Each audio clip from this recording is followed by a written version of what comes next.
7:30 a.m. at Edwards Air Force Base. The December morning is cold, and ice keeps forming on the wings. They have to be continually defrosted. The Voyager's designer, Burt Rutan, sits in his twin-engine Duchess with pilot Mike Melville. They will follow Voyager through takeoff and the first 4 hours of flight. At 8 a.m., Edwards Tower gives the all clear. Clear, ready to take off. Okay. Clear to take off. Push it up, Nick. The takeoff roll begins. Takeoff speed is around 90 knots, and a speed of 100 knots is critical for Voyager to climb with the full fuel load. Jeana Yeager calls off the speed and the distance covered down the runway. As the airplane started to move down the runway, I didn't know if it was controllable. I didn't know for sure whether it could get off in that much runway. I didn't know whether the landing gear would take the banging of the ruts in the concrete at that weight. At first, everything's fine, but then the fuel-laden wingtips begin to literally fly downwards and scrape on the runway surface. Okay, well, listen to her. I need to hear her. I need to hear 61 knots there. How are we doing?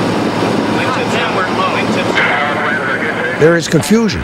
Neither Dick nor Jeana realize what is happening to the wingtips. Wait a minute, I need to hear her call. Speed, Jeana. Is that fuel, Mike, or is it the wingtip? Tell him to pull back on his stick. They're not closed. They're not closed at that point. Tell him he's got to wait up on the ground. No one had ever thought that it would drive itself down into the ground like it did. And it was terrifying watching the wings grind away, knowing there was fuel right at the wing tips almost. Pull back on the stick, Dick. Pull back on the stick. It was so frightening. And hearing Jeana's voice come out, she was counting the 100 yards as they were going, and it was just this real steady, almost monotone voice. I was thinking to myself, how can she do this? You know, I mean, unbelievable. Oh, he's got 3 knots and he's got 4,000 feet to go. 87.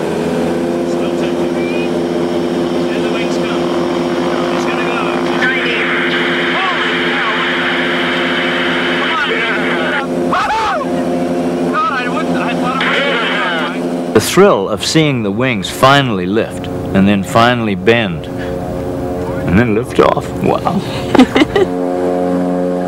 And then the magic 100 knots is reached. 100 knots! Hot damn! We got 100 knots! Woohoo! The fact that we were able to accelerate to 100 knots told me, as a performance engineer, got it made for performance. It was almost like I didn't think it could happen, but damn it, it happened. You know, got 100 knots.